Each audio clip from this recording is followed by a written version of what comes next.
naturally, you want to be looking your best when you go down to the pub or down to a club to meet some chicks. Well, here's a mad dog. Francis, but all clothes are looking good and smelling better. On Friday night, sort through all the shirts on the floor.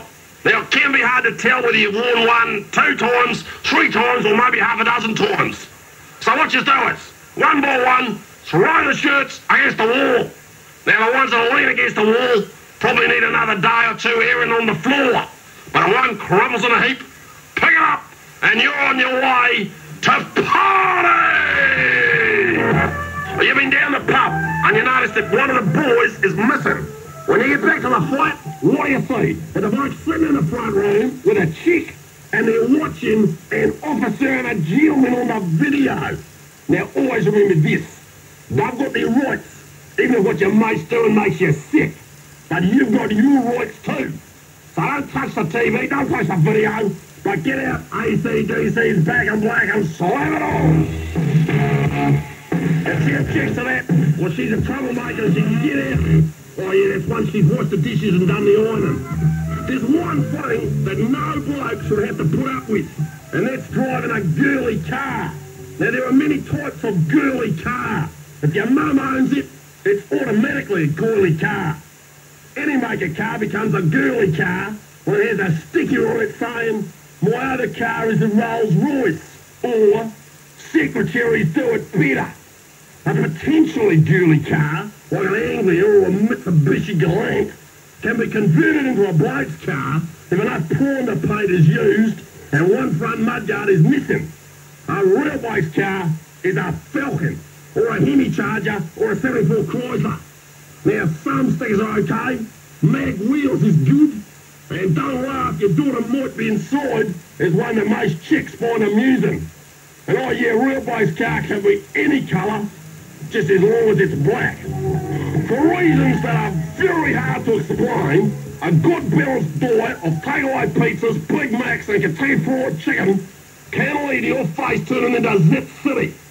Now, people like doctors and mothers will suggest you change the tucker you eat, but never trust people old enough to remember milk in bottles to explain the mysteries of how your body works.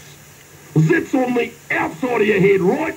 So how can what goes inside have any effect on them? You will find many products in the average flat that clean them up. If there's any toothpaste left, a good scrub of that works wonders. Though you might feel a bit crook waking up with your pillow smelling like a big minty, especially if you've knocked off a few of them miniature creme de menthe the night before. A bit of mist does no harm. An unleaded naughty one is barely of some effect, but there's one thing to remember. If you've slapped a bit of mess on, wait a couple of minutes before you have a smoke. The first thing to remember about furniture is that what it looks like is not as important as how useful it is. Now, jokers who say they want furniture to tone in with the room or to make a statement are the sort of Campari drinkers who watch arts programs on TV instead of League and know all the words to the Rocky Horror Show video. Now think, what do you need furniture for? Answer, to sit on or to lie on. So you don't need a table, because luckily all decent takeaway tucker comes in paper or cardboard boxes, specially designed to be eaten on your lap. Now, a beer crate makes an excellent chair, so that's most of the rooms fixed. Now, for your bedroom, just a mattress does the job fine, or a wire wove with no legs. Now, no legs on the bed might seem a little strange, but remember, socks and Y fronts only go missing if there's space for them to crawl under the bed. Eliminate that space, and 90% of missing clothes will never go missing again. Benefits to your well-being of eating a well-fried diet. To get the best benefit from your fry pan, here are a few tips. First of all, never scrub one of them Teflon pans with a Brillo pad. Great big bits flake off, and you'll find that eating a fried egg is like chewing your way through one of them plastic fly screens that grandmothers have at their back door. Best of all, don't even get one of them Teflon pans. A big cast iron one is handy for holidays, you see, because it not only brings all the comforts of home to a camping ground, but it can also be used to bang the tent pegs in. And a wonderful thing about fry pans is that they're self-cleaning. if some fat's left over after cooking chops or bacon, turn the element up to high, slap in some bread, and as if by a miracle, the grease disappears into the bread for easy transportation to your stomach. Bon enjoy your tucker. You were growing up. You might recall your parents blackmailing you into mowing lawns. No lawns, no Big Macs was the sort of garbage you escaped from when you went flatting. But lawns are one of them unpleasant facts of life that follow you from home to flat. Basically, they need to be treated like the handbrake on your enjoyment they are. I suggest a whole new approach to the whole lawn question. Think of your lawn not so much as a lot of grass that has to be kept mowed, but as nature's rubbish tin.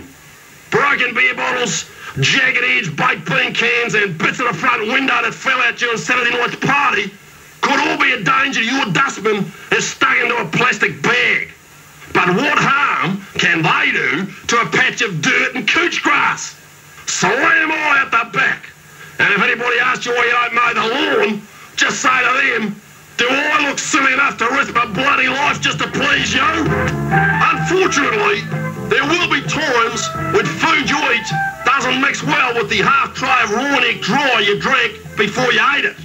Now, at these times, meals will sometimes throw themselves right into reverse gear, which can make waking up in the morning seem a very unattractive alternative to dying.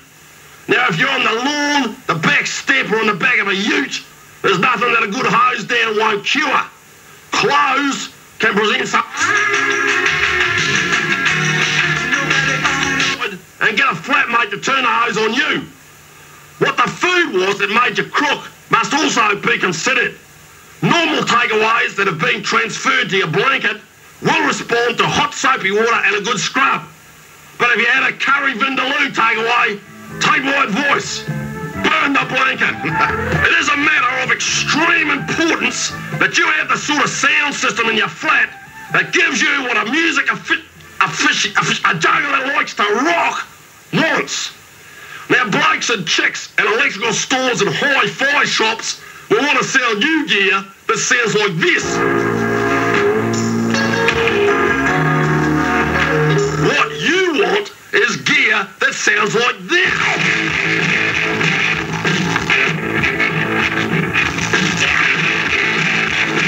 Now, buy it second hand from another bloke. Look for speakers that have already stood up to beer being spilled on them, cigarettes being ground out on the top, and the occasional boot going through the front when a party's got a bit out of hand. Above all, use this highly scientific test for quality. Stick your head next to the speaker.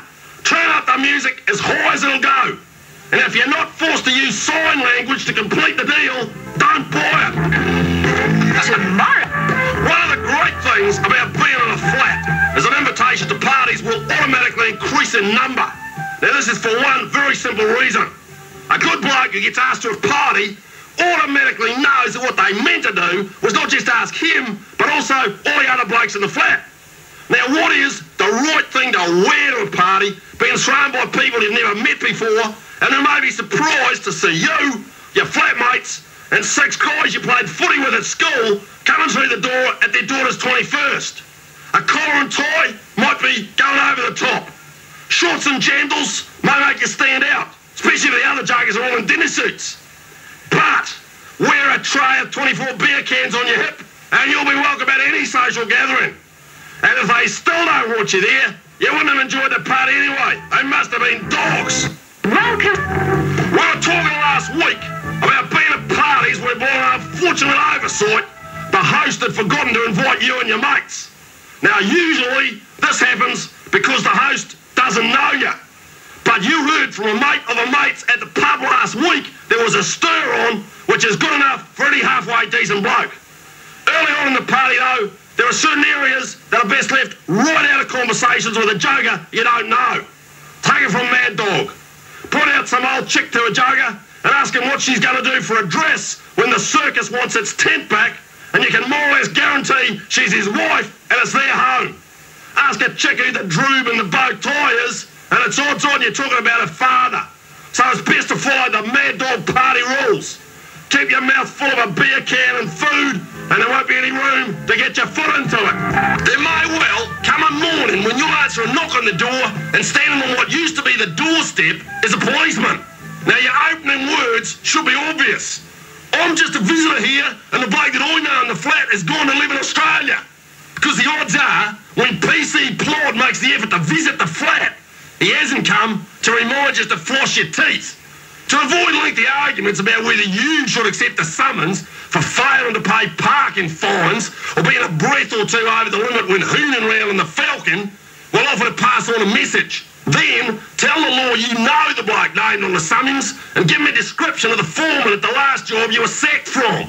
Now, in this way, work is created for the thin blue line, and you've got time to join the mate whose name you don't know on a weekend holiday in Queensland. Home brew can be a very attractive alternative to having no terps. Well, actually, dying is a very attractive alternative to having no terps, but let's continue anyway. Now, the beauty of home brew is that it can be made with virtually anything that's lying around the flat, because what you and I call rotten is a term used in the brewing trade called fermented. Now, she does pay to slap in a bit of sugar and yeast and hops, but to be absolutely Francis about this, placement is more important than ingredients with home brew, because home brew in bottles tends to be very volatile. It blows up bloody easy. So under the bed, in the bath, or next to the toilet bowl are not top places for stacking home brew. As for the safety of drinking it, Mad Dog suggests that if you're bugging in the Falcon and the engine doesn't knock, it might be a bit too pure to be drunk in a place where you'd like to be able to stand up for more than 60 or 70 seconds. Places for stacking. Basically, you can count the number of good television programs on the one hand of a joker that's had a tragic accident with a bandsaw. Now, there are two kinds of good programs now on television. One's called Married with Children, the other one's Sports. Now, Married with Children is good because it's a reminder to never get married. Plus, there's Kelly, who is a constant reminder that you'd rather be dead than go out with the girls your mother would like you to, and vice versa. When I say sports, I don't mean table tennis or synchronised swimming. I mean things like league and heavyweight boxing and any rugby game where the front rows smack each other around. They also have programs on news and current affairs on television. Now, those are the ones that you say you watch if you're forced into applying for a job at a bank or an advertising agency or somewhere else where they've got goldfish bowls full of peppermints at reception and air freshener cans in the bogs. Now, music is something that people have very strong feelings about. If anybody in a flat with me plays Neil Diamond, ABBA, or George Michael, mate, he's looking for a friendly whack and a scone that'll give him a one-way ticket to Disneyland. Now, good music is not that hard to find. Start at A for AC/DC, and then work your way back through the cattle. Work your way back through the list to Z for Led Zeppelin. But Mad Dog, doesn't Led Zeppelin start with an L? Listen, pal, if I wanted advice from a school teacher, I'd go to a male encounter group and look for the nerd and sandals. Well. Now, where was I here? What's a sign of good music? Well, if you hear this... That's good music, and it would be even better if you turned it up a bit more. Meeting a girl's olds is one of them things that are best put off for as long as possible, like cleaning out the fridge or going to the dentist. But there may come a time when you're forced into shaking hands with a girlfriend's mum and dad. Keep this in mind. They're as unhappy about it as you are. They were expecting a lawyer or an accountant, which is really stupid when you consider that most of them jokers these days are in jail. Now, there are some topics that are best avoided. Don't say you find it strange that a 20-year-old girl still wears a Bugs Bunny nightie to bed.